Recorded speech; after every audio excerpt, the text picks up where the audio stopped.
This is the first time we've recorded 2 podcast episodes in the same week. I feel like we need a ticker on the bottom of the screen and like, special news report.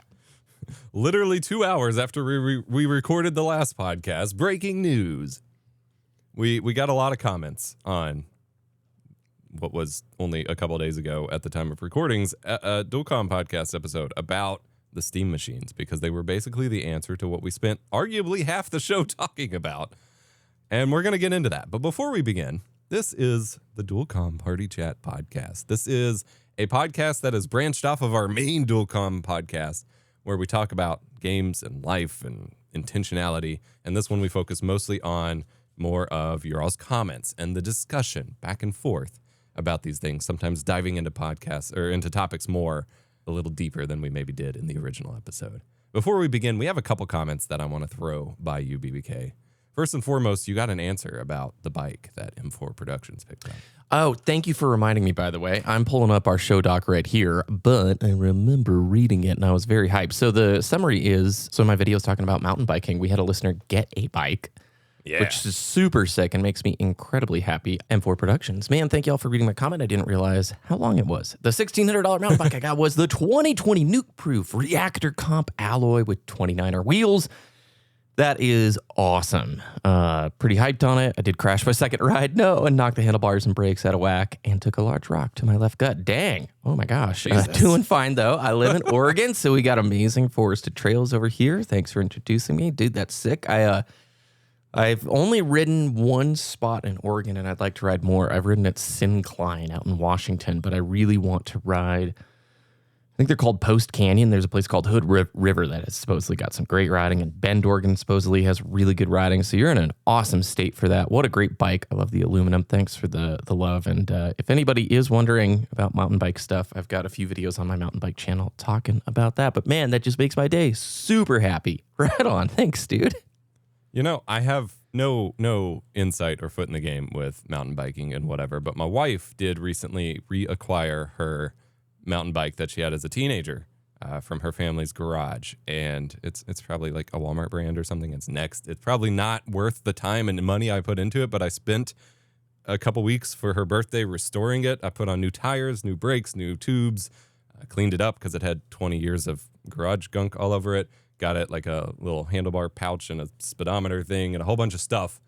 And I have a lot more respect for the effort that goes into maintaining these things, especially if you're crashing it down a slope and getting things knocked out of whack by rocks. Like, it is rough. I've only had trick bikes, which I might be getting my Mongoose back actually soon, which is fascinating. Ooh. I might hurt myself. But I've only ever had trick bikes and never really had to do much to them. So I gained a lot of respect for the effort that goes into maintaining this kind of thing. That's a really sweet gift, by the way. And the only thing I'll emphasize, everybody wear your helmet. Everybody wear your helmet always. Yeah, I've seen so many people. Yeah, you got to get one. I've seen people who are like, well, I'm not doing anything crazy. It's always the stupid crashes where people get hurt. I can guarantee you it's never the cool ones that look super awesome and are like a big explosion. And no, it's always, I was going super slow and then I just fell over. So, you know, the one time that made me actually finally accept that I needed to wear a helmet? What? So my entire like elbows and knees are basically scar tissue from all of my skateboarding and biking, like crashes off of ramps and stuff. Yeah. Always skinned my knees and everything. Never really, like, obviously it sucked, but like never spent too much time on it. There was I lived at the bottom of a pretty big hill, so it was great for riding down. And at one point on my bike, I don't remember at this point, it was long ago enough, what exactly happened, but basically I was just like, I went full tilt down the hill and just did not have a way to come to a stop without risking just flipping off of my bike, and wound up basically just riding head on into the side of my neighbor's brick house. My gosh, dude, was it gnarly? It sounds gnarly. It wasn't that bad. It was just really scary. It was like almost out of a cartoon, but yeah. To That's this Wile E. day, I don't Coyote. know why I couldn't stop. Like, did you make it to Toontown? leave my body print through the wall. Yeah. Oh, Anyway, that's rad, all rad. right. Okay. We got a couple other comments before we get into topic kind of comments. One from Loose Cartridge. You know what I'm going to say. We were talking about what to do for our upcoming 1-year celebration of the podcast. I would certainly buy a Blu-ray of the Dual Comm Podcast. Make it happen, guys. Oh man, that'd be pretty fun. I got comments you about have that. a Blu-ray burner, don't you? I do. I've been making lots of stuff. It's been a lot of fun. I got comments about that, and then some people suggested like an MP3 CD for cars. Oh wow, Well, that's it's something I could throw up on my shop, but I wouldn't necessarily think it'd be worth putting a lot into because I'm sure it's like 5 people total that would care. But it might be cool. Like for those 5 people, like it'd be something super special. Like I'd totally buy a CD of a podcast I like. Like that would be sick. So the thoughts are there. I'm not going to commit to anything. maybe there's something down the road. Yeah. Something down the road that could be fun there. So rad. That's pretty amazing though. All right, what's our next comment? Pocket Wyvern 98. We had talked about, I had talked about my usual kind of sticking point with Nintendo being that they just don't let you play the older games if you only have new hardware, which to me is unacceptable. Someone pointed out that there are updated laws in countries now regarding gambling, and the first couple, at least, Pokemon games had a game corner, which was, a casino where you did slot machines and things like that to get tokens, I remember. and then you could get Pokemon from it. And the point was not to introduce kids to gambling so much as literally like point out how egregious this kind of thing would be and how serious of an issue that is in the world. Apparently when the games got put on the 3DS Virtual Console, they had to be given a 12 plus rating in the UK, but now they would actually have to have an 18 plus rating, which would be kind of messed up for Pokemon games. So that's interesting. That is so interesting.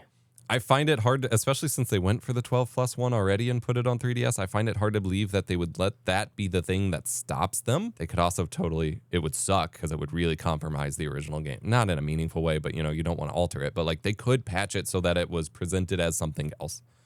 Yeah. And work around it. Like they're capable of that. But that it is interesting to consider. It's definitely like I won't deny that it's a factor. I don't know that I believe that it's the deciding factor, but it definitely plays a role in making it kind of weird. That's a cool insight. I wouldn't have thought about that before. I know there's weird censorship, right? Doesn't PUBG have like purple blood or like green blood or whatever for the different regions? There's been some screenshots come out of the Diablo 4 release in China where they've had to replace like entire skeletons and stuff. And it's just like so fascinating. Yeah, that's funny. Okay.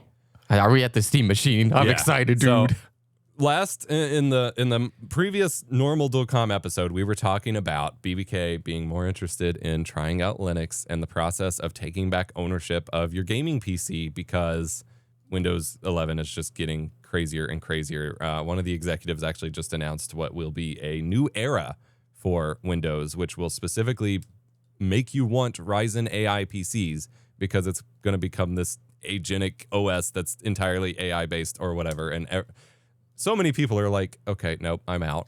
And I was talking about how we need a way for more people to just get in on Linux gaming and see that if you keep it as a kind of console level, it's fine and it's accessible. And we were talking about ways to pick up an old computer, start experimenting, get that control and that experience under your belt. And not 2 hours after we hit stop recording, Steam dropped their announcement, or Valve dropped their announcement video for the Steam Frame, their new VR headset, which is perfect timing because I am working on deleting my Facebook account and I have a Quest 3, which would just become a paperweight if I did that. And so that gives me a way to transfer and keep playing VR games. They announced the new Steam controller and they announced the return of the Steam Machine, also known as the Gabe Cube, brought to us by Lord Cuban. Lord Cuban. I'm not going to lie, for the right price point, I love this thing. I love this thing and want it more than a Steam Deck. I don't need this at all, but I mean the form factor, it looks like the size of a chunky GameCube, but it's so beautiful. Yes, it is somewhere between a fusion of like a GameCube and a Mac Studio right now. Yeah. It's just a little cube. It is mostly off-the-shelf hardware. They've worked with AMD to make what they call a semi-custom kind of setup so that they could optimize it and whatever. It looks like it's a hair less performant, and if we're talking those raw performance numbers that don't mean anything in the real world, but like in terms of the teraflops and everything, it's like it's a hair shorter than a PlayStation 5 in terms of performance. They are targeting 4K 60 with the fancy AI upscaling stuff. Digital Foundry said 1440p 60 is more realistic. so far, obviously, it's very early days, not a whole lot of optimization yet. It will run SteamOS. It will basically be a console running SteamOS. It has a micro SD card slot on the front, so you can continue to expand storage, USB ports, HDMI, will support HDR. It looks freaking sick. And it's kind of ridiculous because the value and the meaning that I think comes from it, the impact it can have on the industry, makes me want it more than anything. I have a PS5. I have multi-$1,000 gaming PCs. My kid, my 5-year-old, currently plays video games on a Intel NUC with an RTX 3080 in it, which is insane. He doesn't need that power. I want to transition him to this. I will be transparent. I contacted Valve about getting a review sample. I have no idea if they'll play ball. Probably not the point. But I contacted them, and I went a little overkill in my usual review request email, and I was like, I will tell you now, my 5-year-old will learn to use the computer through the Steam machine. That's so cool. Like, I hope it happens because, I've heard a lot of people, I think it was earlier this year, encouraging me to put SteamOS onto that $300 gaming PC, that old Reclaimer used rig that I put together for like the living room setup. Yeah. And I've been very intrigued with SteamOS, and I think it's pretty fantastic. Like, obviously the price point is pretty important for, I guess, the skew of who this is going to appeal to. But I'm just happy to see that there is this offering where to me, it makes a ton of sense to go this direction versus Steam Deck 2, because they did make a few comments on Steam Deck 2 basically saying, we want to do it, but when it's worthwhile to the consumer, where we can make a substantial upgrade that doesn't really make sacrifices in terms of battery life, i.e. they're probably waiting for a few more technological evolutions to occur. And I'm in a similar basket. I don't game at I have a PC and a PS5. That's like my main platforms these days. Right. And I should game at my PC more often. But I look at this and I go, long term, my giant $300 Fractal Design R5 case, the Jellyfin rig I keep talking about, it's bulky, it's ugly, it's huge. I look at this little Steam machine and go, from an aesthetics point, I would love this to be the living room PC. That thing is fantastic. Yeah, and they've got, if you're talking aesthetics, they got the customizable faceplate, so you can go minimal, or you can get like wood grain, or you can get sticker bomb, or make your own. It'll fit in. It looks nicer than a PS5. It's hard not to fall into just the hype of Valve. Anytime Valve does stuff, not only does it just sort of feel all warm and fuzzy and ethical and good, it just, I feel like I want to participate. Yeah, you want to be a part of like the movement. Yeah, it's very cool. I think that perspective is important though, because I think we're only like 24 hours, not even 24 hours out from the announcement, and the online discourse is already in chaos because so many people are like me and are super hyped on it and see the impact that it can and most likely will have. And a lot of people are kind of apprehensive about that because they don't want to be looped into the FOMO. They're like, I already have a PC. Why would I be excited for this? And it's hard to kind of separate that. To me, it's important to project the value that it will offer, especially in a time when we're trying to move away from Windows. We're trying to get more control. The console market is a mess right now. Its value proposition is all over the place. Xbox is going away, basically. Like, it's a fascinating time for them to show up and do this. And for me, it is that opportunity to get people who want a console but want ownership, want control over it, want to play their games while still having minimal setup quirks, but have the flexibility and openness of a PC, because it is still a PC. You could go install Windows on it if you wanted. You could do whatever you want with it. They have already detailed that the web browser will support HDR, so you will be able to load up streaming services. There are not specific streaming apps on Steam, but not everything needs to be an app. You will have a controller. You will be able to just navigate Jellyfin through the browser or Netflix or whatever. Like, it'll be fine. And I'm sure someone will come up with a plugin or a Steam app or whatever that just lets you set up browser shortcuts for those anyway. It could be your whole, like, everyone who's been running, like you said, media center PCs for so long could now have this be way more powerful, functional, and gaming, which is just really exciting. And I think, like you said, the price point will be everything with regards to its actual impact on the market. I will say we don't spend a whole lot of time on like speculation or rumors, but I have seen quite a few mentions now of a rumored bundle price. I don't know if it was leaked or what, of $1,200 for all three devices. So that is the machine, the PC, the frame, the VR headset, and the controller. So you're thinking $70 for the controller, maybe. I assumed $700 for like the VR headset. So then we're looking at theoretically $400 to $500 for the PC, maybe even lower, but hopefully $500 or lower, because then at that point it goes toe to toe with the PS5, and it is going to be really hard to not to like convince anyone to get a console over that, especially since most PS5 games are going to be coming out on PC now. Like, I watched Linus's video on it, and when they got to the price speculation point, I watched a few videos on it, but Linus had essentially said his conversation with the Valve team was that this will be priced as a PC product because it is a full-fledged PC and not just a console.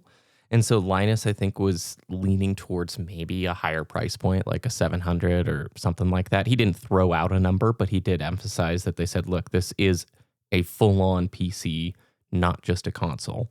And so I do think it might be more, but again, you have more experience in this space than me do by far. So, see, I hate that distinction because arguably a game console requires much more like nuance and like specific R&D than a PC build does.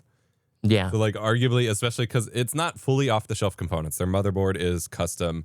Their CPU setup is what they call semi-custom. But like overall, they're using an established thing. They did not build something like they don't have Mark Cerny engineering this whole architecture from scratch. If anything, it being more PC should not make the costs go up, in my opinion. I think the Linus thing you also mentioned, like they're not offsetting the price with software sales the way that a console can.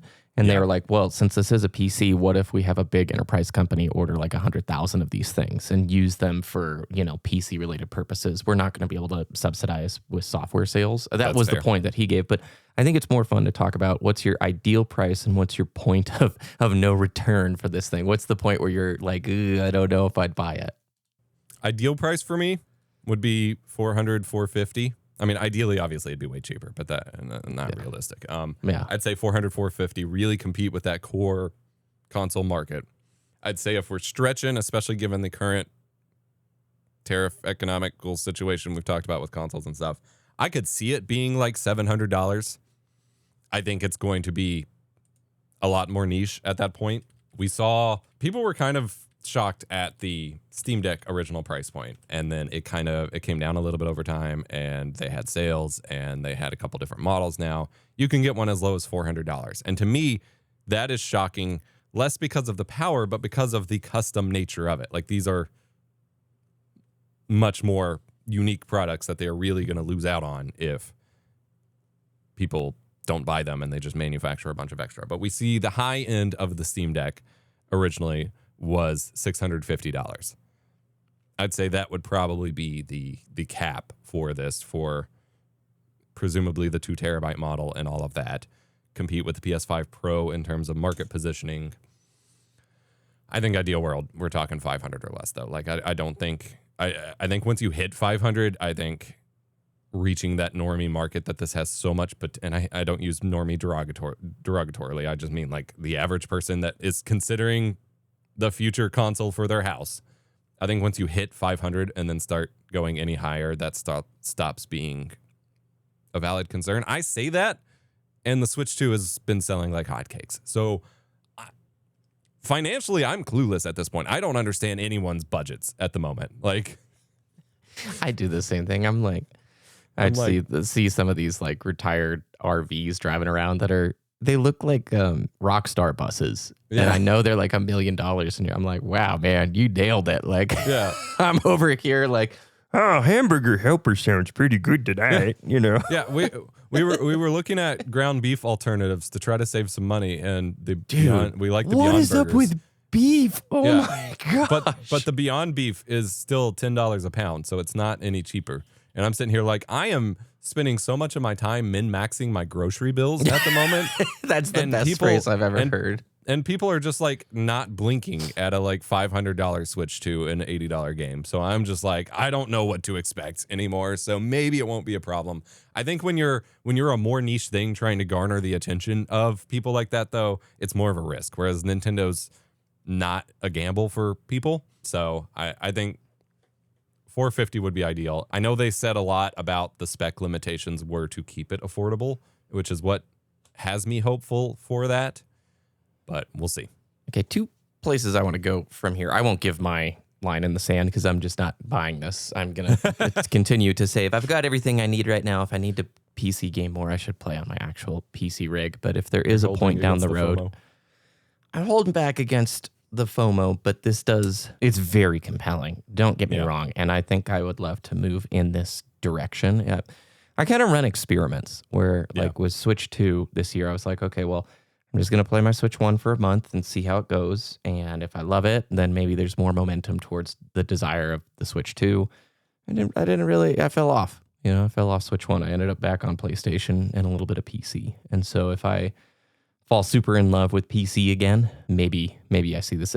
This is cool. 3 questions, actually, to take this in directions from. Do you think this will get regular updates to the specs and the hardware? Because obviously the PC frontier moves pretty quickly, and the last Steam machine was like, how long ago? It's like 2015, 2016. Yeah, so like a decade ago. Like, do you think they will update with additional SKUs? And the piggyback question on top of that is, what do you think of the 8 gigabytes of VRAM? Okay, so yeah, the original Steam machine was 2015. It is worth noting for that was a failed product.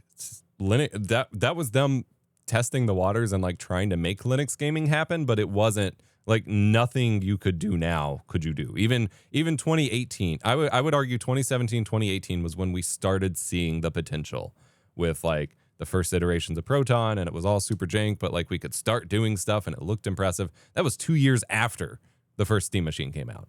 It was, I don't know what they were thinking with the original one, honestly. Obviously they were ahead of their time and saw the future, but at the time it was just a failed product. So I would not think about the 10-year gap between the two as an update cycle, because that one was like they just had to start over. I would keep that in mind. But I would also reference what you pulled up with the quote about them not updating the Steam Deck until it's meaningful.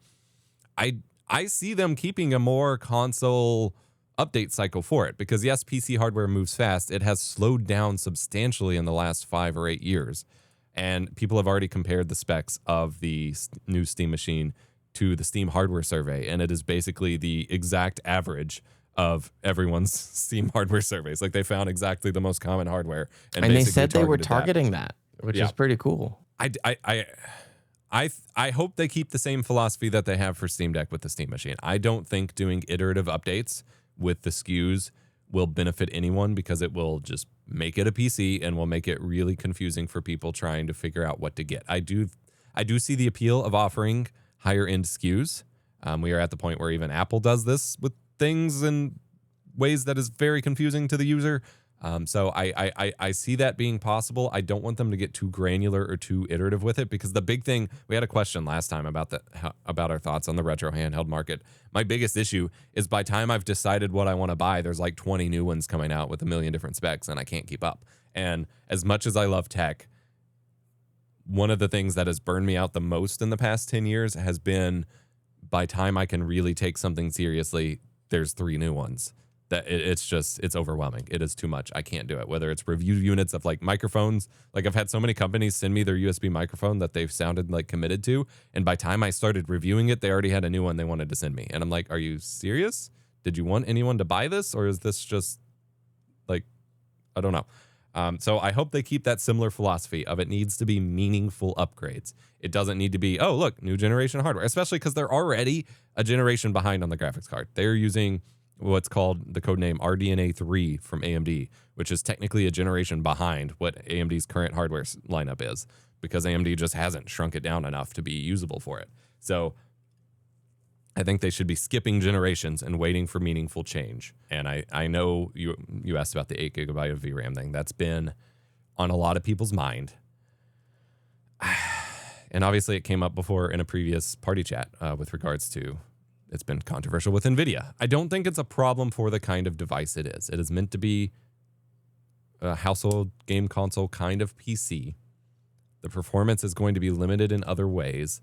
In an ideal world, it would have 12 or 16 gigabytes of VRAM. Memory at the moment is at an all-time high. The market is absolutely destroyed. You can't even get a standard good like desktop kit without paying like $1,200 all of a sudden. It is a nightmare. And while obviously the supply chain is a little different here, I would rather them keep it affordable than the most performant, because the people who want the most performance are already going to be going with a standard PC. That's a good point. I imagine they probably have a pretty awesome set of analytics for the popular software that the majority of their user base is playing. And I'm going to wager that this will run, I'm going to guess, the type of Steam games that a large portion of the player base are playing. Like, no, if you're going to be doing the big new AAA live service stuff, yeah, whatever. Like, I don't think that's who the target market is here. It feels boutique on the front end that could extend into a really big player. I also feel like, pure speculation and not to stoke any of the console war flame, but man, Xbox sure feels cooked. If they're going to come out with their new quasi PC, which is probably going to be more expensive than this, an educated consumer already, Phil Phil Spencer already tweeted about it basically being an Xbox. Oh my gosh. He's like, we're so happy to have this new machine that can play Xbox games. They I think in that Satya conference, they didn't even say Xbox once. I think they just called it Microsoft Gaming, right? Yeah. Could be wrong there. I mean, they could do like a super bougie limited run SKU for like the whales, and just for the promotion. I don't know how important that is. Like I think about the fact that like the Steam Deck itself is very low powered, and that has not stopped it just like running away with success. And same thing with like the Switch 2 or the Switch 1 rather. I mean, Switch 2, I guess, but like the Switch 1 was this underpowered nightmare to optimize for, and was obviously the best selling thing in the world. I don't think the specs are going to be what makes the difference. I think a big thing that will be crucial in the next few years here is Valve really harping on getting devs to build much more dedicated, optimized SteamOS profiles for the games. Some games do this already. You load them up on Steam Deck and they have their own custom like settings for the Steam Deck optimized, and you can venture out that to normal PC settings if you want, but like they have the kind of pre-built quality preset of sorts optimized for Steam Deck. It is not universal by any stretch, and I think Valve either pressuring devs to do it or incentivizing them in some way, or they could do it themselves. They could ship like things in SteamOS to just have pre-made optimizations. NVIDIA, AMD, and Intel all do this with their graphics card software. You can have it auto-optimize settings for your games based on what their testing team has determined makes sense for your graphics card. And so I think Valve needs to do this for Steam Machine to get the best results for making it as console-like and least tinkery as possible, because that is what they're going for here. I want one. Okay, the follow-up question, you said there's a lot of internet discourse and ire, and of course it's probably on Reddit, which is a platform that just sucks. Indeed. About people arguing this is not going to be something that takes a substantial portion of the console market and all that stuff. You can probably put it in the show notes, but there is a survey that came out at the start of this year from Pelham Smithers and Bloomberg and something like that. It basically just shows that PC software sales are outpacing that of console. There's 65% more content spend in PC than the living room console since 2011. And if you look at the other chart, 20 years ago, PC share of non-mobile content spend was 29%. It's about 53%. And while console has stagnated since 2021, PC has grown 20%. So obviously, the whole point of all those stats is just there's more people playing on PC. Yeah. And that's... And I don't know what counts as PC software, like how wide a net that is versus like home console software, though, right? It gets super muddy. But I mean, we've seen that in all of the sentiment. Like even when we make videos about certain consoles, like my recent PS4 discussion, 4 out of 5 comments are like, just get a PC. Like, pre-pandemic, PC gaming was still kind of niche. Like, it was actually decreasing. We were seeing in the hardware space, in the talks, like we were seeing a lot of like, it's becoming less popular. And consistently, it's not even just a pandemic little bubble thing we had. Like consistently, PC has remained on top. And I think that is meaningful. And in terms of actually having an impact on the market. Now, the Reddit thread that I brought in, because, for party chat, we're at least referencing discourse of some sort. Apparently people are saying that Steam Machine is going to kill consoles. Obviously, that's hyperbolic. That's not how it works, but I think it will have a meaningful impact that will shift the console market in a little way, because we're already seeing the console market kind of fall apart. The value proposition is not there because everyone is moving to PC, because the publishers are moving to PC. Xbox is becoming a PC publisher. PlayStation's putting everything on PC now almost. It is going to be very hard when the value proposition is already shrinking to convince someone to buy, say, a PS5 over a Steam machine if they're at the same price or it's cheaper, if you can play all the same games. Now, you don't have Astrobot, but if you're buying a $500 console for Astrobot, I'm sorry, the game is not that good. It is great. I love it. No, it is amazing, but it is not worth paying $500 for. I love that game, but okay, yeah, you're probably right. It's not worth it just for that. But gosh, Astrobot is so good, bro. But one thing I keep seeing, like, obviously, the Steam machine killing console market is hyperbolic. But what I keep seeing is people saying, yeah, the Steam Deck might be selling well, but it's nothing compared to the Switch 2. The very first thing, at least I noticed, and you seem to go along with it at least, about the Switch 2's announcement was it felt like they were constantly trying to make it clear that they were one-upping the Steam Deck. Like they were clearly reacting to the Steam Deck and if not the Steam Deck specifically, the PC handheld market that was blossoming. Like they are affected by it. They are clearly seeing it in their rearview mirror and worrying about the race. Like, I don't know that Nintendo's going to get beat, but if it's making an impact enough that Nintendo's having to react to it, that's meaningful. We're not expecting, it's the whole Steam monopoly thing. We don't expect Steam to take over the world. That's not what we want, but it's going to have an impact. This is a long game here, and Valve, I think, is being pretty smart. They were obviously working on this before Xbox's weird fumbles and transitions and stuff. So I don't think this is like, here's the dagger at the right time to nuke a competitor brand. I like that Valve's just sort of doing Valve stuff, and I feel like this serves the Steam community quite well. Hey, Steam Deck sold well, and we've heard feedback that you would probably like this for your living room as well, because think about all the people who've been like trying to do docking solutions for their Steam Decks and stuff. So yeah.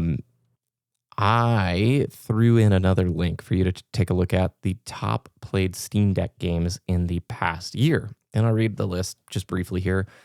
Balatro, Stardew Valley, Baldur's Gate 3, Hollow Knight Silksong, Cyberpunk 2077, Hades 2, Vampire Survivors, Red Dead Redemption 2, Elden Ring, Hades, Skyrim. If you look through this list, I imagine your Steam Machine software list is going to mimic this pretty closely. And they'll probably have, just like there's Steam Deck verified, do you think there's going to be a Steam Machine verified badge as well? Yeah, I think they'll just evolve the badge to just say like Steam hardware Steam verified OS verified, yeah, because if it works on Steam Deck, it'll work on the machine. And like I said, the next step will be those optimized profiles, and I hope we get some indication of those as well. I could see moving in this direction, dude. I'm telling you, like I could absolutely see with how expensive it is to build a full-on gaming PC right now. Yeah. If you had a Steam machine and then you could leverage that into a Steam Deck 2 purchase and your ecosystem is just that, I mean, you could fully exit the console market and be a very, very happy player. Yeah. And still come in at less than the cost. Okay, let's say Steam machine $700, new Steam Decks $500. You could have both SKUs for less than the cost of one upper mid-range PC right now. You know? That's compelling. It is, especially again if you're focused on the raw gaming value and not the performance. Because like, yeah, I mean, I would play Baldur's Gate 3 and Cyberpunk on this. And probably not Cyberpunk. I'd play Baldur's Gate. The frame rate would chug a little bit, but it's turn-based, so it doesn't matter that much. Cyberpunk, I'd want to play with a mouse and keyboard and high performance just because. But clearly people are playing it on Steam Deck. Like, that is what has fascinated me ever since the Steam Deck came out. Because Elden Ring's on this list, dude. I heard it runs like doo-doo. Yeah. I did not take the PC handheld market seriously enough before Steam Deck came out. And seeing how many people are happy to play Cyberpunk, Elden Ring, Witcher, Red Dead 2, like these big games on there. In such, people always comment to me about how they play God of War on the Steam Deck. I'm like, I personally, because I am spoiled and have the option of running it on a beefy rig at high frame rates, I would not choose to play the games that way. But the fact that people do and they're happy with it, like enough to be in the top 10 played games, is insane. So like the machine will run it better. So absolutely, I would see it going that way. Like all of these games, pretty much every game I've played recently would play just fine on the Steam machine. It's kind of weird how much controller play I do. I was so resistant to controllers with playing multiplayer shooters, and now playing mostly single player offline stuff, it's like I'm doing so many controller games now. Well, what's I want to pull up. There was themes in the Dual Comm about this, and a lot of people wanting to know our opinion on it, because the show is basically about take back your digital freedom and whatnot. Yeah. So could you speak to like long term, like what is it that you really want to say about Steam Machine? This is like that time. This is the opportunity for, I mean, if I want to get super cynical with it, for Windows to lose, at least. It's not going to lose the whole market share, but to lose the people who care, the people who want to own their experiences. That's been our whole theme the whole time, and I've been feeling it more and more, and it seems like people in the comments are on board with it, even if they're kind of nervous about what it means or like what the steps are. This is the opportunity to have a gaming PC / have a console, both of them at the same time, that can be that easy experience to show you that you can have a computer that does cool game stuff, that you are fully, you own it. You can do whatever you want to it. You can install whatever you want onto it. You can tinker with it. It's not going to spy on you. It's not going to report. It's not going to translate or transcribe your screenshots and feed it back somewhere. It's not going to force updates on you in the same kind of broken way. It will be yours, and we need to get back to that. And to me, like, this is getting more and more important every month at this point that goes by, when there's more news about Windows 11, that this is the chance. And it's not for everyone. Like we talked about in the last show, like everyone has their different breaking points, and we'll get there at different points, and not everyone cares at this moment. But like this is the device that will make it as accessible as possible. There will be nothing in the short term, at least, more accessible than something like this. Yeah, and I think my whole thing is now I'm just trying to make purchases that align with my values and principles. And so immediately everybody goes to like, well, it's not going to compete with the big console players. Well, maybe not right now, but like PC was never even in the conversation, right? It was always this like the full end game of being a gamer, of having your custom built sick PC. And it was always such a small portion of the market that gets bigger and bigger and bigger. And now it's outpacing software sales for console. And so I don't know like where this goes from here, but who does it really matter to you, like the listener, what everybody else is doing? Because I don't think so. Like if you're listening to Party Chat or Dual Comm, I feel like we're talking to mavericks, and you just get to pick and purchase and invest in stuff that supports your values. And this is very compelling. I'm not going to lie. You know, Steam Deck, what is the estimate earlier this year was like 4 million units sold, and the Switch 2 has sold like 10 million units or something like that. I think the Switch 2 numbers came out like a month ago. So I don't know where, but did I say Steam Deck? Did I say like 4 million units for Steam Deck? What did I say?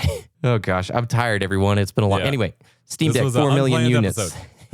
Nintendo Switch 2, like 10-ish million units, which is like way past expectations. Yeah, Switch is always, you're not going to have a Steam machine at Target or Walmart or getting those commercials and stuff. So who cares? Like they're making sick hardware that seems like it will extend beyond certain use cases. And yeah, I am pumped. I would like one. I'm going to stow that FOMO, like I said, and just wait and see. But I would consider this more than a Steam Deck 2 for me, because I just don't have many venues or opportunities to play on the go. And if I can have a better, like, cool TV experience, I mean, this would be a dream living room PC. Like this would be a very cool opportunity, and to do it at such a lower cost, because it is kind of a bummer, man. Like I love building PCs. I've built a few in the last decade, thanks to you. And now they are really, I have no aspirations of building an upgrade to my current rig because of the prices of everything. It's like, no, that's not justifiable whatsoever for me. And maybe something like this down the road is where I would put that money and just be okay with the fact that I'm getting Linux, I'm getting the OS experience. I'm not dealing with buying another Windows license and the spying. It's all pretty cool. It's all pretty cool, man. I think most of the backlash comes from people who are feeling that FOMO and don't understand why they should have FOMO for something that they don't need.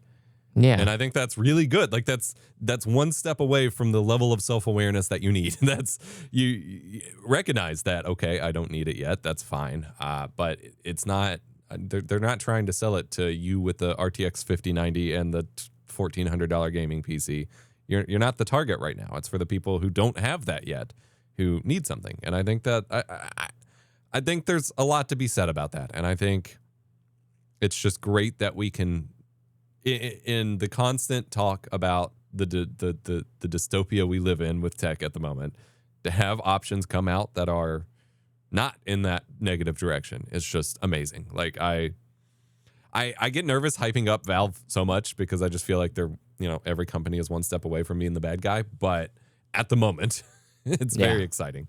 Yeah, they do have the brand as a persona. Like they've done a great job being the champion of the people, and I hope that remains there. I can say to close it out, I've never had like the ultra high-end PC, but when I built my first rig in 2016, it was an i7 and a 1080 that I eventually upgraded to a 1080 Ti, and it was so rad and fun, and you get to be at the leading edge for about a year, and then the new tech comes out. Like the 2070 series released, and I didn't get ray tracing until last year when I upgraded, or I guess 2 years ago. No, a year and a half ago. And it is fun to be on that front edge and that premium thing, but it doesn't last very long. And the premium, I don't think makes a ton of sense for most players. So it's like much better to like just target mid-range, and you're going to be pretty darn happy. And now if Valve can deliver you mid-ish range, which is subjective depending on like how long. They said Q1, right? Q1 of next year is when this thing is releasing. Okay, well, that's pretty soon. Yeah, target mid-range and just be happy. Are probably going out around January-ish, late January, so we're probably seeing it springtime. Well, I am very excited to hear the price and talk more about it, and I hope you get one because I want to pick your brain. I will tell you, I've never seen, it's so compact. It's got that one fan, and they have the custom MOBO. Yeah. I put that as a display thing on your entertainment center. That looks sick. It's got the little LED bar that tracks your like download progress, or you can have it do other stuff without being like rainbow unicorn vomit in your face. Like, I love it.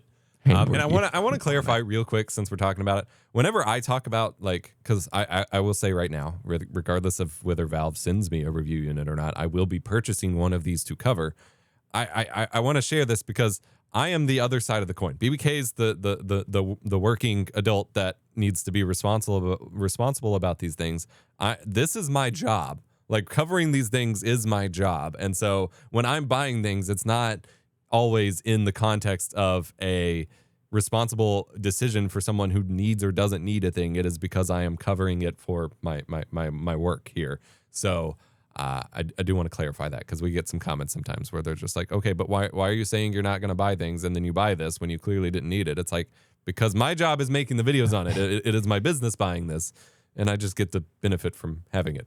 Well, I think there's a lot of people who have come to your channel and this podcast, like, who don't probably know. Yeah. You're a full-time tech YouTuber. Epos Vox with gajillions and tons of subs, and like that's been what you do. That's the bread and butter, and like this gaming side has been phenomenal. But yeah, in order for you to communicate effectively and like empower your audience and share the right insights, you have to, what I really appreciate is you have always been very cautious, not to like overly gas you up, but like you have always been very intentional, I should say, about sharing feedback for things that you have firsthand experience with.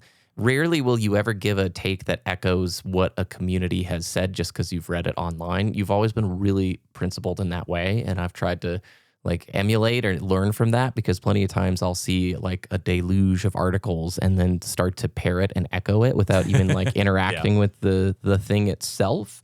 Yeah. And so I appreciate that dedication to be like, no, I want to get my hands on this. And you're also not afraid to like be the one lone voice with the opposite take, being like, this microphone sucks. What are you guys talking about? You know, I didn't get paid by the sponsor. Like, this thing is not what consumers should buy. Yeah.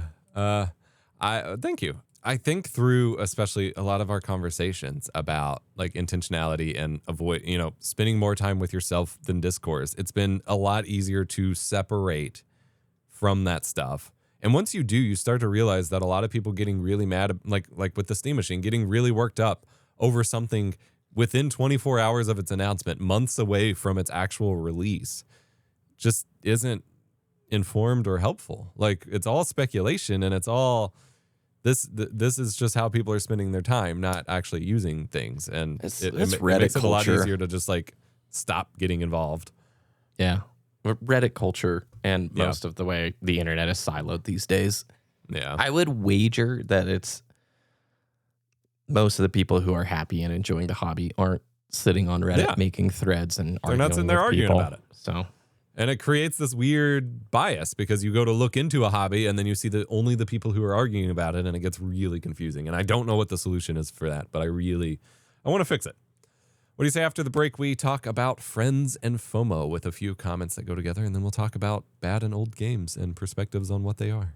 I love it. Let's do it. We'll see you all after the break. Yeah.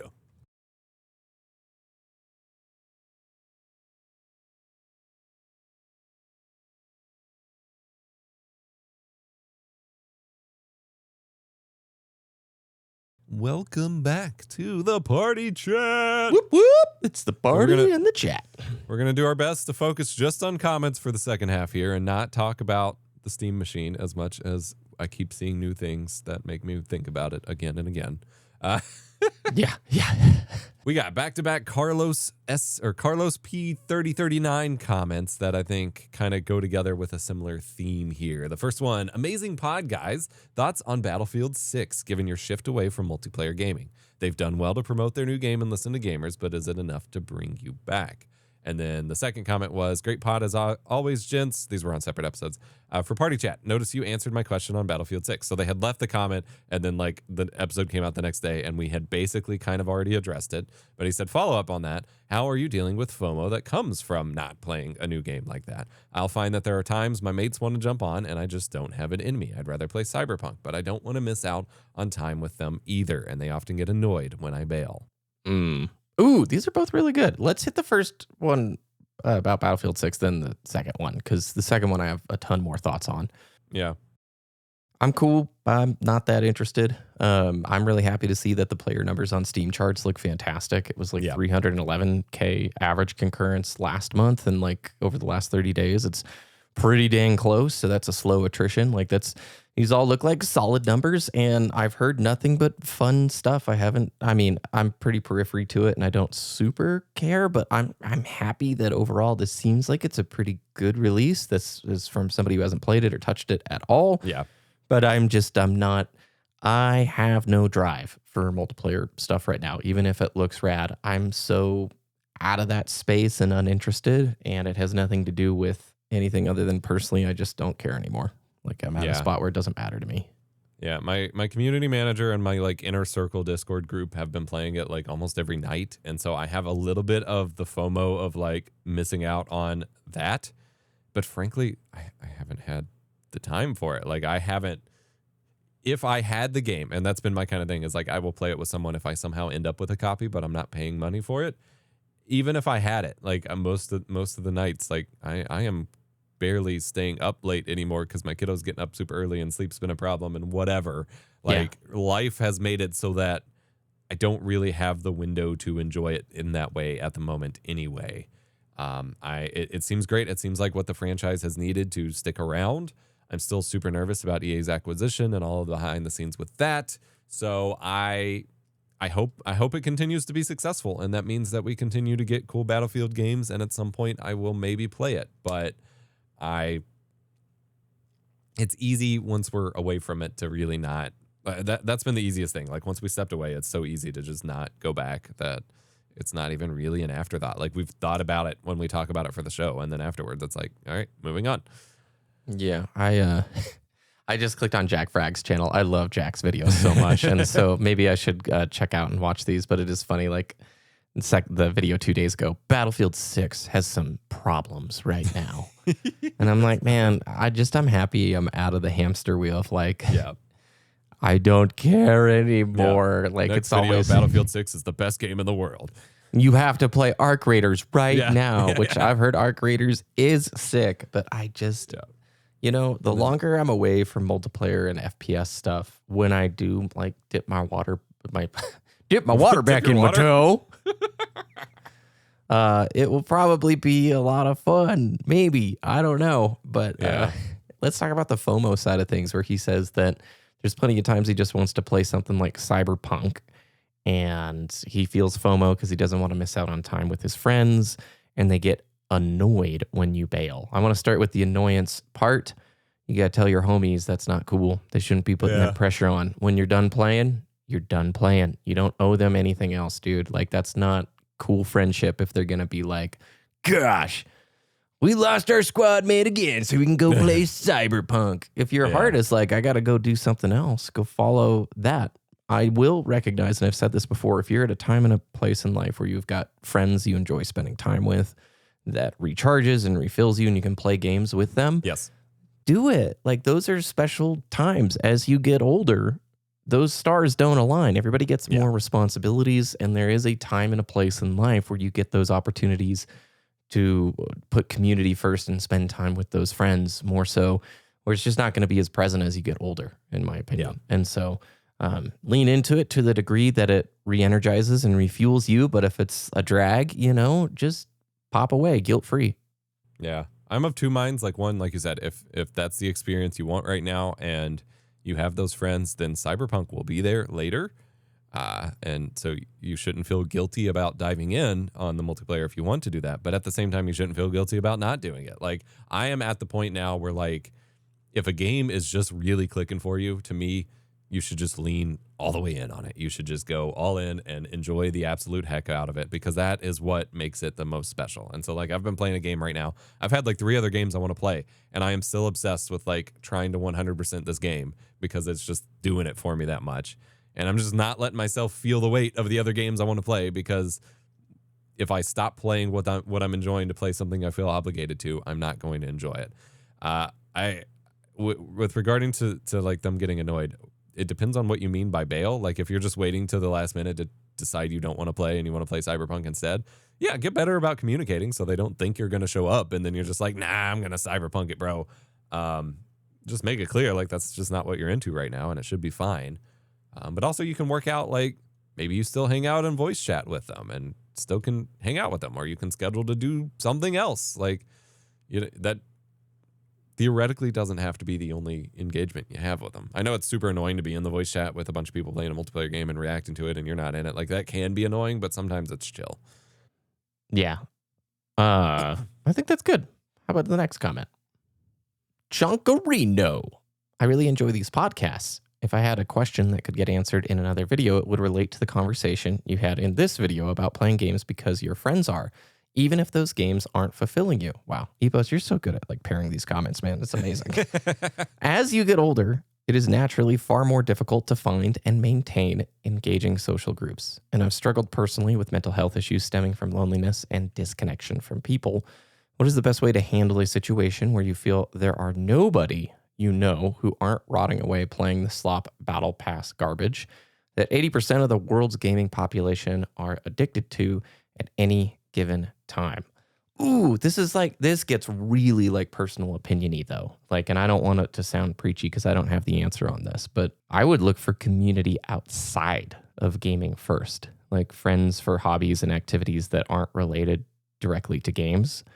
Or I mean, I guess it just depends on where you live and like what is there locally. Like, what do you like to do? I know plenty of towns have like mom and pop game shops and board game shops where if you still want to get kind of that gaming sense, but with friends, like there's D&D groups, there's those board game groups, there's chess nights, there's like all sorts of ways you can make friends. And to be honest, we all know there's overlap. If you find somebody who's into chess, there's a strong likelihood that they maybe like games or similar things or D&D or whatever. So what do you think, Epos?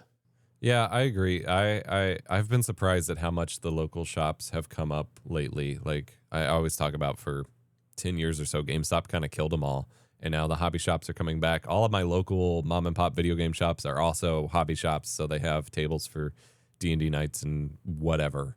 That's a good place to find people. There's, obviously, I speak ill of most of these platforms, but there's Facebook groups and subreddits and whatever on different platforms for local organization for that purpose. So there'd be like area code, the 3-digit area code gamers or something like that. You could try hunting for those if you need online routes.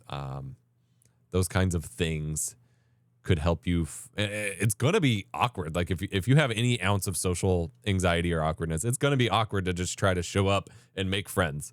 There's no getting around that.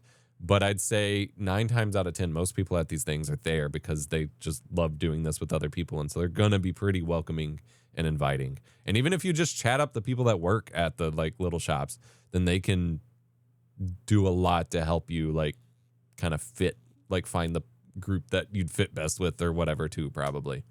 There's a vulnerability. Obviously, it's hard to make friends. It is. Yeah, like in any time in life, you are going to have to be vulnerable, and it sucks. And there's going to be like, you're going to go to stuff and be like, these people suck, and this is not who I want to hang out with. Like, you're going to have some of these things where you're like, this is not my crowd or whatever.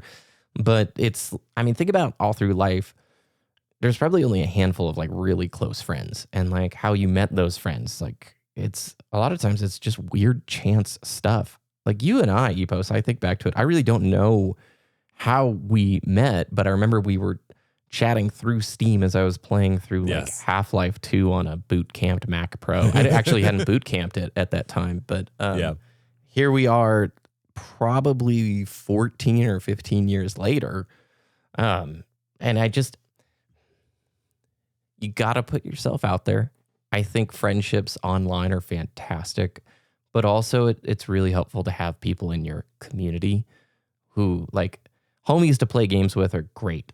But also having some people in your real life to go do stuff with is important too. And plenty of that comes down to just every town has these things. Every town has community events and groups and art days, photography days, and like all sorts of things for different hobbies for people to connect over different niches. And I'm a hardcore introvert and I hate that stuff. I'm telling you, I hate it. And I bet there's a lot of introverts listening. But sometimes you just have to grind through the major discomfort and go give one of those things a shot, period. You know? Or if you have the one friend, they probably know other people. Or you could go to one of those things with the one friend so you're not totally alone. Yeah. Also, check out your local library. They have events and like groups and stuff all the time, so they could probably, if they don't directly have something relevant to you, they probably know someone who knows where those events are happening. Yeah.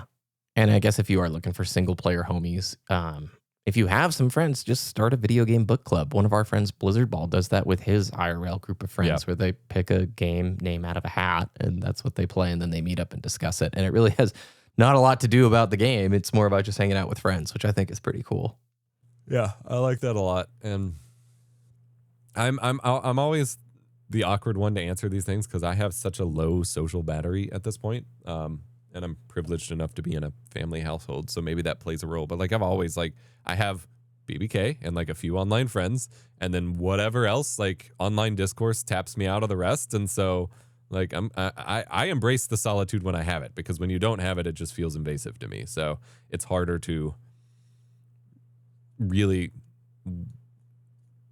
know what else there is to want sometimes. And I spent all of high school struggling with like disconnect and feeling like I didn't fit in and loneliness with regards to the hobbies and stuff. And I was privileged enough to find people online in that regard. I'd say you're looking more at Discord groups or forums or like specific event-based kind of group things than social media in that regard. If you're looking online for people to just kind of chat with, you want people that are there just to hang out and not to argue. It's funny, forums used to be such a cool place to find that, because forums were little pockets of communities that were like-minded, and you'd see the same people posting who were active on there. And it really, there was a fun kind of vibe with that. But yeah, I feel this because a lot of my like mountain biking friends, have moved away or aren't here anymore. And I miss, like, there was a ton of fun back in the racing days with teammates and group rides where you would get the benefit of like community and getting to push harder because there were other people on the ride. One really tight friend is more important, in my opinion, than like 5 to 10 groups of medium friends just that. So, you know, you're not looking for the quantity. I just go look for the one connection, you know, and start there. So, all right, next comment. Shepherd of Fire. Take it away, Epos. Shifting gears a little bit, talking about games being focused on fun and stuff. We had some discussions in previous episodes about AAA feeling like it's less focused on fun and more on performance or storytelling or just making money. Shepherd of Fire says, man, I disagree with AAA games being not focused on fun anymore. My favorite genre is action games, so maybe that skews things for me. But indies are not the only place for fun without filler or long cutscenes.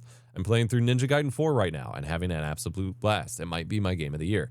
Doom the Dark Ages was super fun. Stellar Blade last year was great. Armored Core 6 really got your blood pumping. All of those were straight to the point without having to dedicate an afternoon to. Don't forget about Nintendo titles either.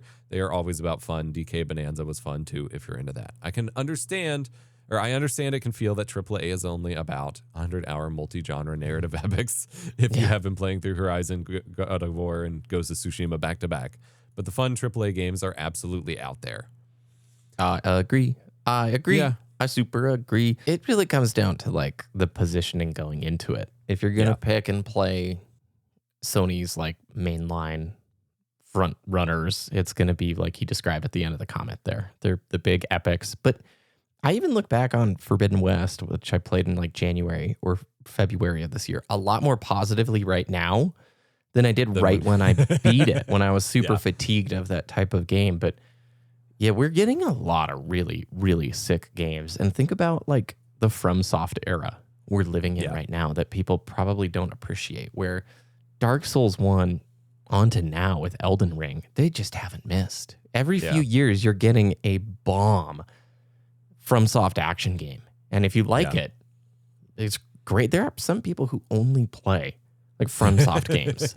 And I always love when I go into those communities and you see somebody who's so perfectly happy, who's just replaying Elden Ring still, going like, this game is sick. I love it to death. I know everything about it. You know, that's pretty cool.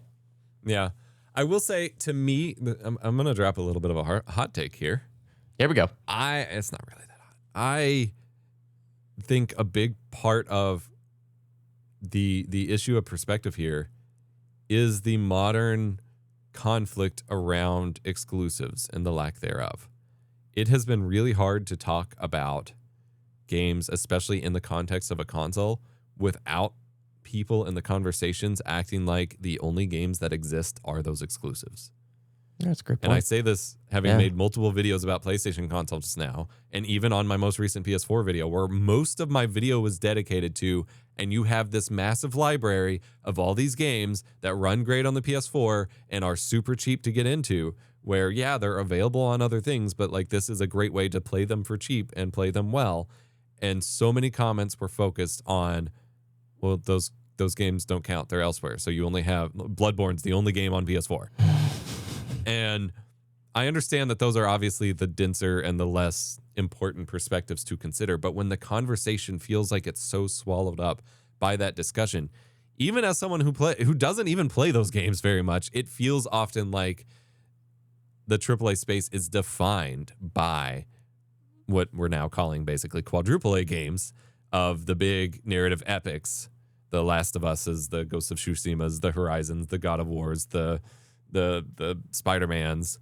Spider-Man's more action-y anyway, but like it between the marketing kind of dominating for those games because they are such big budget titles that they get all the marketing budget to make up for it, and the discourse kind of focusing on those being the only quote unquote worth it games for a given system, it can feel like that is what the market is, and that it's hard to not let that shift the conversation, even if you're right. Like, there are so many of these games. I didn't have as much fun with Doom the Dark Ages, but it is objectively an action game focused on trying to provide you that fun. It's not, I will say it had more cutscene and talkie than probably any Doom game in history. So maybe there's something there. But like overall, like there are lots of big games that we can say, but I also think that includes that shift in perspective also includes the shift in the definition of AAA, because are we shifting AAA to be these games that are like $100 million and get all of the focus, or do we define those as a new level of quadruple A? Because I would argue a game like Ninja Gaiden 4, I don't know what its budget was, but if we talk about the scale of marketing and like how much it's been talked about and whatever, it is a fraction of something like a Horizon or God of War or The Last of Us remastered for the third time or something. It feels much smaller, and I think we need a way to talk about these games that scales for their scale. I think about, so there was a video, and I don't remember who it was. I didn't actually watch much of it. I watched like half of it, but the thumbnail, the packaging was what inflamed people. There was a video talking about how indie games keep beating AAA games, and the example was Tarkov, and then there's a new one that came out called Duck Off, which is like an indie parody of it, and we've seen that with the like there's been some the Battlefield game that Battle Friends, or I forgot what it was called. My brain is fried today. People who know those games know what I'm talking about, but it was Duck Off versus Tarkov. And Tarkov is an indie game published by the same studio that made it, and while it had a big team on it and a presumably big budget for it, in many ways it would be defined as an indie game, whereas Duckov was made by a small team but published by Billy, which is like China AAA publisher. And so the definitions of all these things is so messy now. Yeah. Ninja Gaiden 4 looks sick, by the way. I know we talked about it in it was in February of this year when they did that cool Microsoft thing, and I forgot this came out October 20th. It's got really good reviews on Steam. It's sitting at a very positive, and it looks rad. This is getting added into the I need to play this. So thank you for the comment. I'm going to play back through Bayonetta 1 and 2 and Vanquish before I pick up Ninja Gaiden 4, but I do want to pick it up.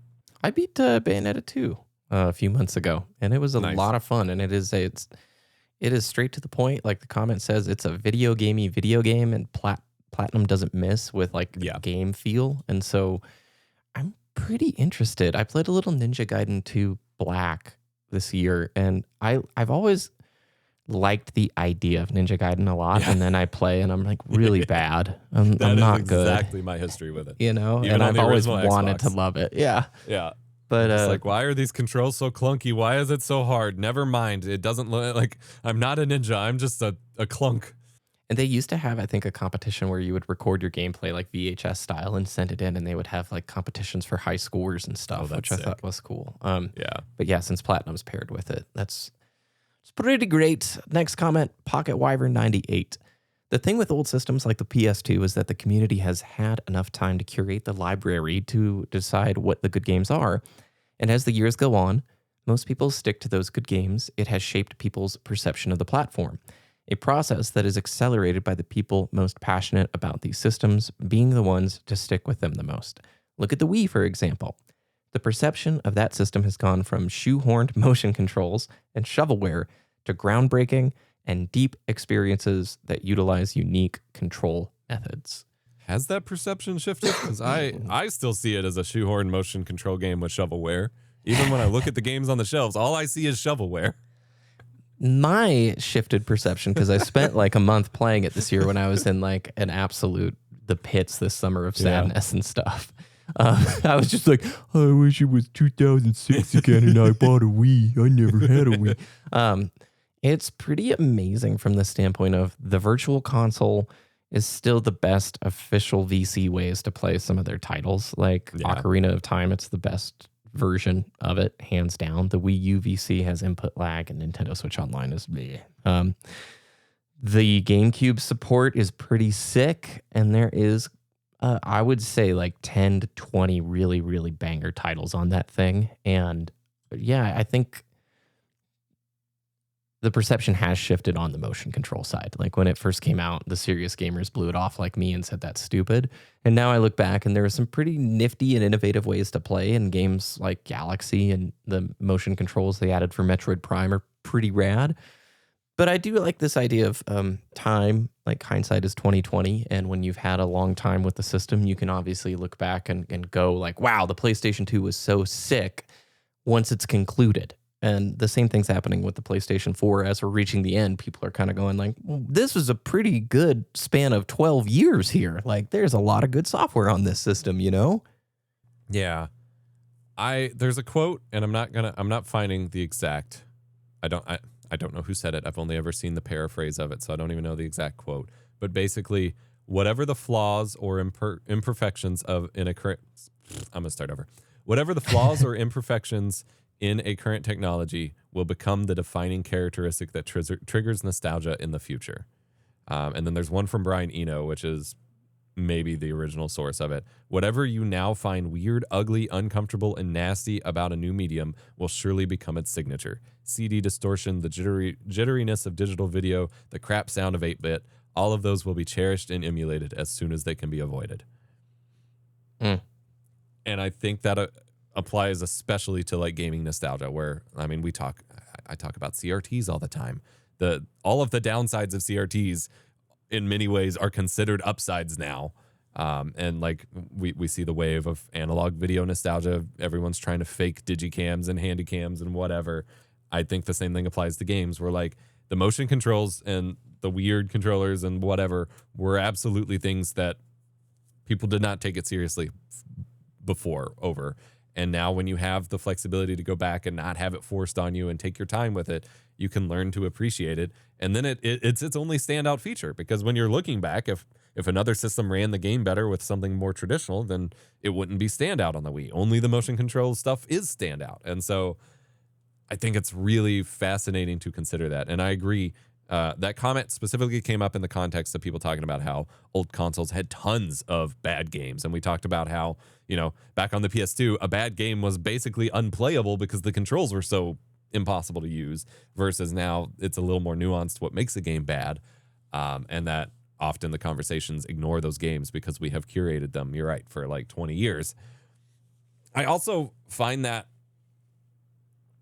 process kind of frustrating. Like, I used to watch like PS2 hidden gems videos all the time. And then I got really frustrated because as they got more popular, the games were always just the big like AAA games that everyone would have heard of in the first place. And I'm still acquiring weird PS2 games that I never knew about, that I wish I knew about sooner, because it's so hard to find conversations about it. Like, I just picked up some of the original From Software games on PS2, one of the Kingsfield games and Eternal Ring.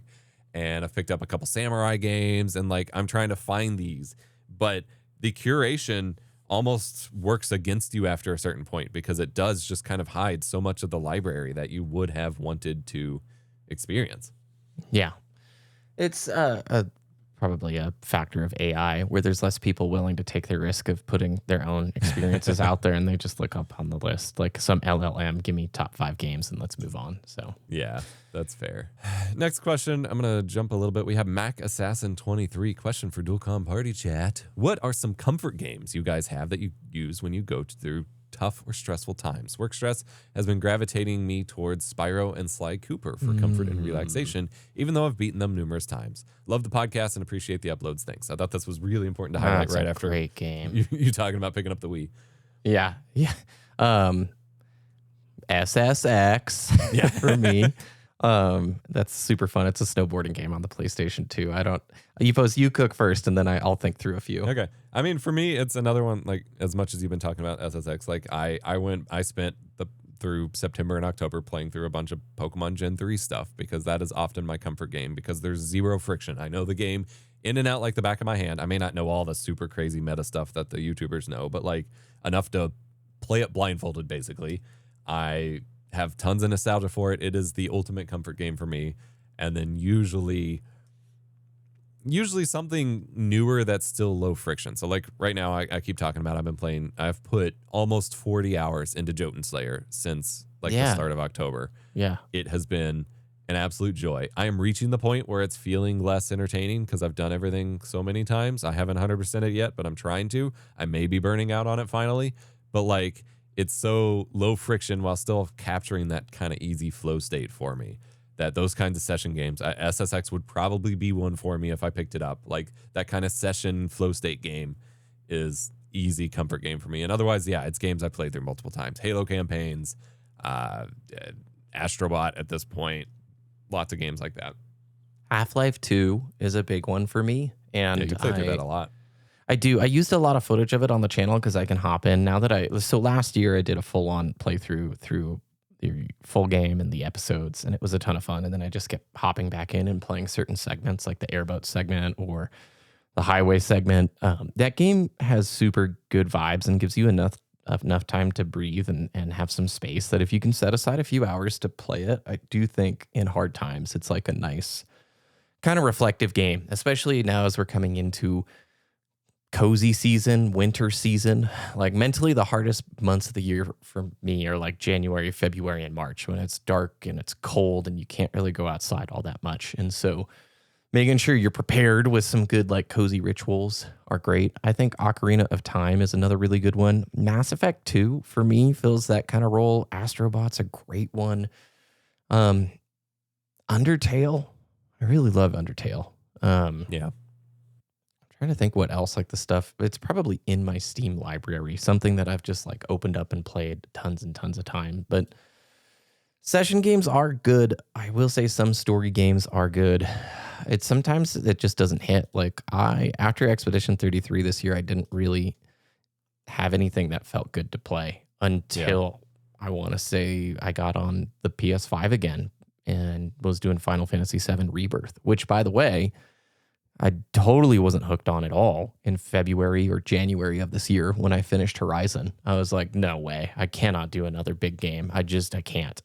And then when I played it this year in September, October, it was incredible. Yeah. So I pick up RuneScape and Warframe a lot during those times. Obviously Warframe has some degree of like friction with new systems and stuff, but like sometimes if I'm wanting something truly mindless, I get into something like that where like there's nothing being expected of me but a sandbox basically, and that can be a lot of fun. Oh, Pseudo Regalia and Lunistis are two I want to recommend. Lunistis for sure. It's a 2-hour game.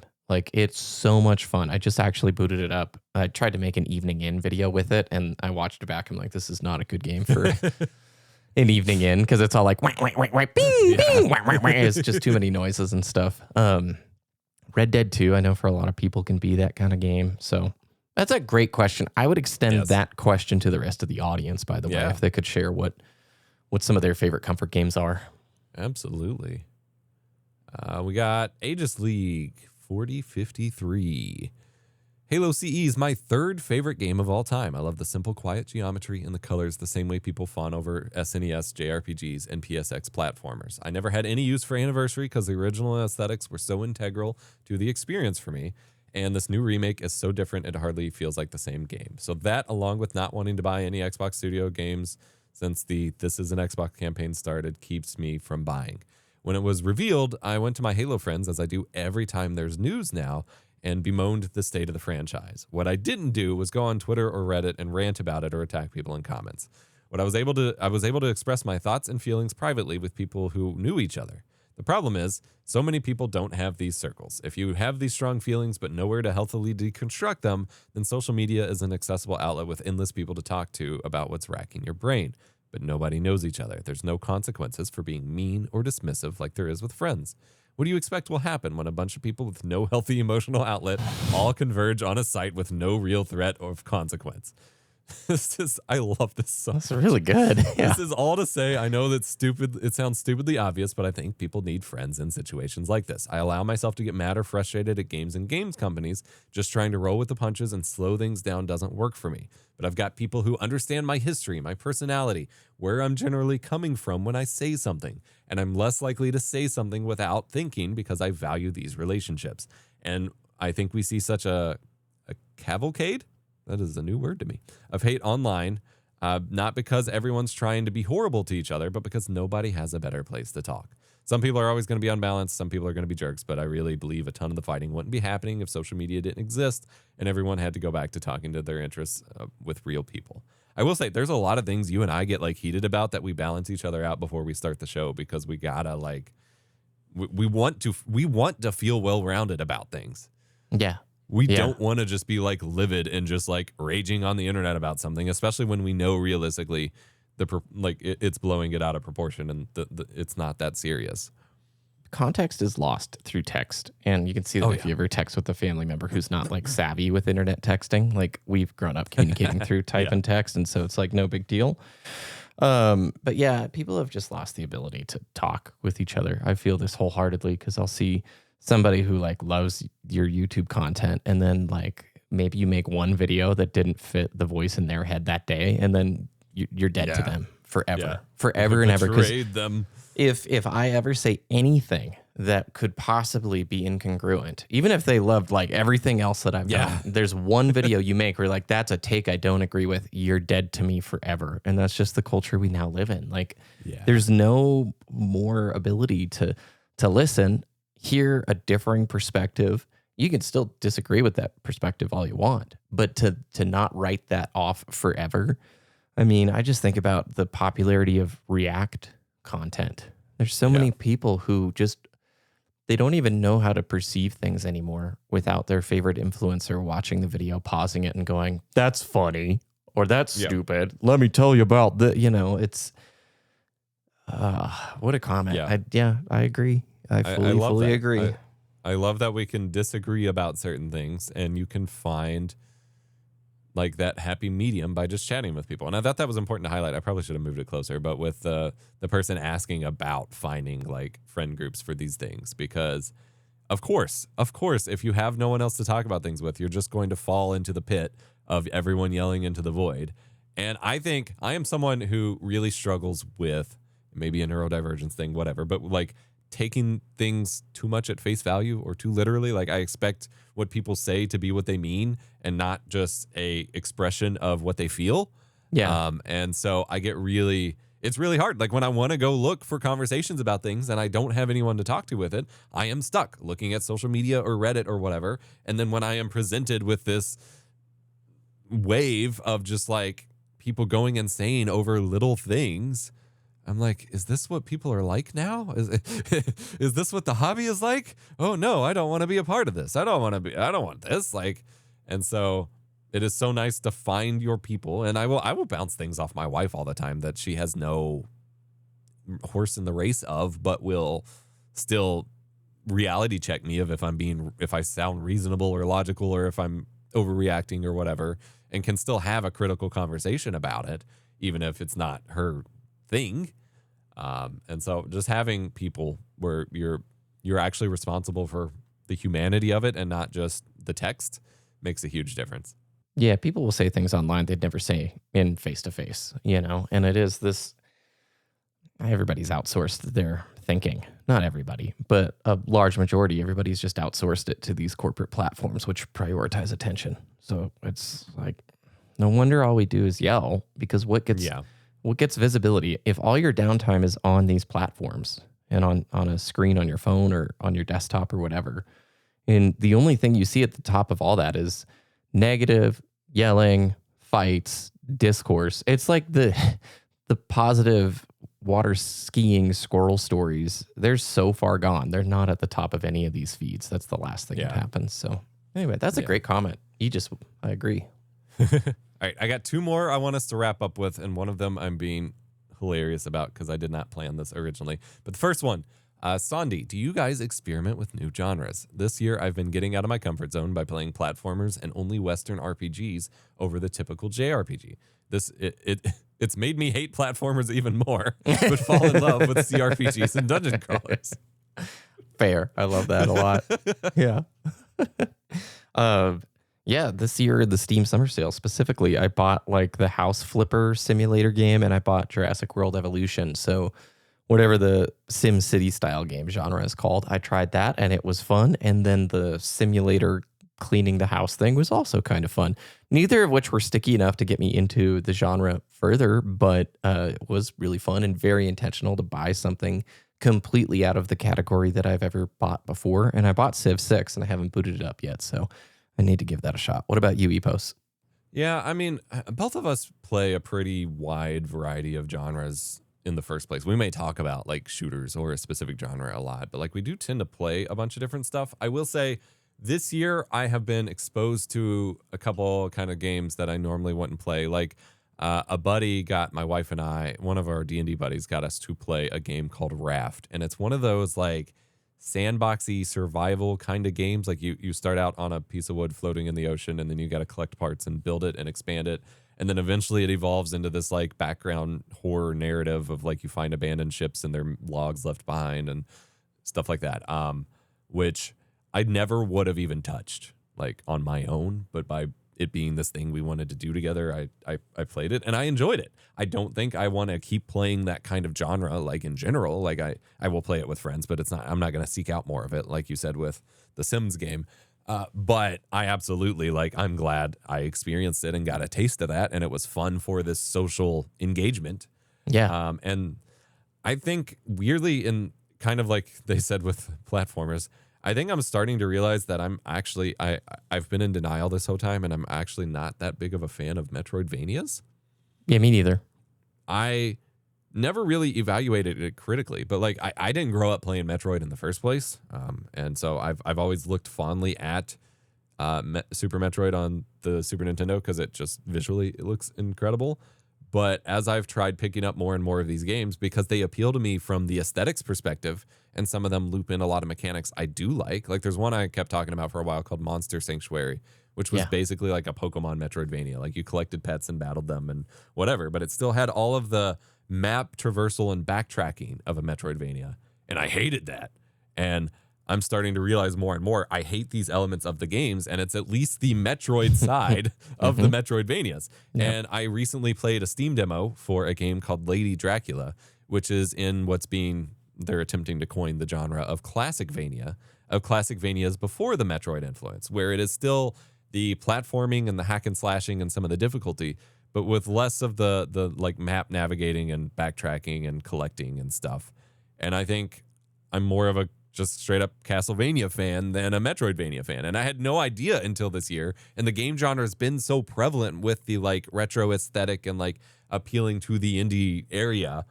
But I'm starting to realize I think it's just not for me. Hollow Knight seems cool, but all of this navigate, I played a little bit of Silk Song on the PS4 for the PS4 video, and some of the map navigation and stuff, and the spike in difficulty for the boss battles and stuff, I don't think it jives with me. And it's through that experimentation that I'm finally able to come to that conclusion and stop batting my head against the wall. But I love that. Yeah, I love that. Yeah. And then I've spun from that to I can actually kind of play Souls games again. I put up 10 hours or so into Elden Ring. I picked up Neo for the PS4 video again. I had stopped my save file a while back when I was streaming it, and every time I've come back to it, I just die right away. And I died a couple times, and I was like, oh yeah, this is how this system works. And then I was just trucking along, and I'm like, oh yeah, I can do this now. I feel more adept at these genres that I've ignored forever. So I do think experimenting with genres is super important. I'm glad you said that, because I go back and forth whether I hate Metroid or love it, because I've thought about this for years. I've gone through Metroid Prime 3 times. It is a genius game. It is a beautiful game. It is an amazing game. But I also too as somebody who's tried to get through Metroid Dread a handful of times, 3 different save files, all 5 hours in, all abandoned.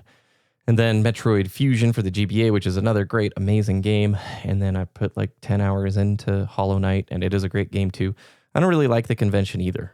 Seriously, these mechanic blocks where it's you don't have the right ability, and then you go and you get it and you come back. The satisfaction just isn't there for me anymore to be cool, now I can turn into the morph ball and go through the tunnel. Whoop-de-doo. But for some people it is brilliant. And this is hard because again, I want to love Metroid, and I've talked so positively about Prime, and I think very highly of it, but I think there's some freedom in the sense that I'm I have zero interest in Silk Song. I'm happy for everybody who loves it, but it's the same thing for me. And maybe it's because I'm just old and tired and dumb, but I don't want to think in the back of my head, where was the room that I needed to go to? Yeah. And then you look at the giant tile map and you're I'm an idiot. I don't know. And then I wander through the depths forever. And I'm not for me. Spending time finding stuff in games is the worst, especially when you have so little time. I sometimes when there isn't choice, because I have the dumb thing where I'm I don't want to make the wrong choice. And then they're there is no wrong choice. It's your adventure. And I'm oh dude, nope. I have been so trained in video games to find the path you're supposed to go on, and then find the alternate path so you can get the secret or whatever. Yeah. Oh, and I love when it. Games are just both of them go really far. I'm oh God, I can't choose.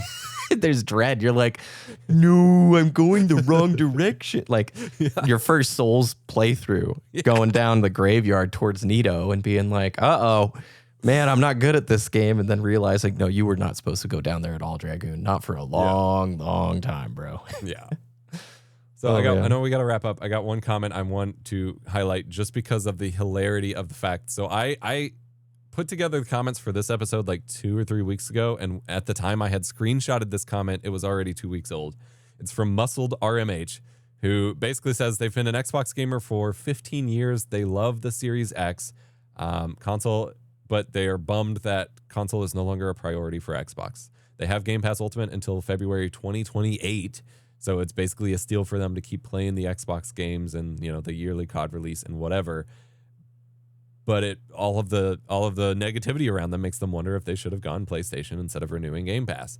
At the same time, he has all these games he can play, and he likes not paying a lot for them, and he likes having the value in front of him, and he can keep getting Xbox games cheap through game sites or used games or whatever, which is harder for other systems. And it feels like it would be dumb to hop ship to PS5 right now with a PS6 looming over the horizon. And, you know, we've had multiple comments about switching your whole game library and whatever. They said going PC is not it for me, considering I just want to plug and play on TV and don't want to optimize anything when I get home from work. Eventually, I will be a father too, which will make game time even less. If the next Xbox is a hybrid PC, I'm not sure what the way forward is as a gamer. And I think that's really funny, given the Steam Machine discussion that we started the episode with. I really think, I know they expressed hesitation about hybrid PC for the next Xbox, but I really think that is the solution. Like, I think that's what everything is going to go towards, because it's not that it's going to bring more tinkering to your console experience. It is an option, but I think it's that it's going to bring console-like fluidity to a PC experience that you could have. And so the Xbox being a hybrid PC means you will still have the Xbox experience. You'll just also have the option of doing PC stuff with it, which I will again remind you that the PS3 was 15 years ahead of its time 20 years ahead of its time trying to do, because it was trying to be a computer with memory card readers and office suites and internet browsers. Anyway, I just love the PS3. Like, I think that's what the Steam Machine will do. It will give you that console experience and let you expand to PC and like continue that. Like, I think that is the solution. And I think I understand the apprehension of it, but I really think like it's the future. Yeah, Not I wouldn't Steam Machine switch specifically, but hybrid. Yeah, I wouldn't switch to PlayStation depending on like the game library right now. I think you're totally right. Depending on Muscled, like how many games you have like that you actually own in the Xbox ecosystem versus what are on Game Pass. Because remember, all those Game Pass games goodbye as soon as the sub lapse. A very cool way to try games, but I always worry if you got a massive collection over there, it's a lot of money spent for something that's you don't own, you know? Yeah. They do say they own some games, like they have Elden Ring, Tekken 8. Yeah, and all those, like, too. Just keep your Series X and those kind of games, when you want to play them, you've got your platform and your ecosystem that supports it. But if you want something that, like, if you have bought games on the Windows Store or whatever, that will play on both PC and on your Xbox, I don't see how a Steam Machine isn't the way forward or something similar, because like your library will probably play nicer with that, certainly than a PlayStation 6. So that is a great timing for that comment, because if I was looking at the next, like, just be a happy Series X gamer and buy those discs used, because I'm telling you, the collecting side for Xbox is going to be dirt cheap. It's been dirt cheap for a while. Like, you're going to have the benefit of it being a not saturated space and not a lot of demand for those discs. So enjoy it. Like, who cares what the broader discourse is? But I probably wouldn't be like full steam ahead. Like, I would not buy anything else in their ecosystem moving forward, unless you're like, hey, thank you, ladies and gentlemen. That's been Party Chat episode 4 or 5. We'll see you next time. That was a lot of fun. Thanks, ePost. Yeah. Thank you. You all can go watch the full Dual Comm Podcast show over on BBK's channel, youtube.com/BBKDragoon. We're available on podcast networks, and this will be a continuing conversation because we are still like 3 months out from Steam Machine and everything else. We got a crap ton of comments. I did not even get to all of them that I had earmarked for this show, so we will always have more in the future. We pull comments from Dual Comm, from Party Chat, and from individual videos sometimes, so we will get you. Yeah. Thank you all so much. Really appreciate your time. Thanks for listening. Hope it is a great weekend, whatever you're listening to this thing. And thanks, Epos. Thank you. Bye.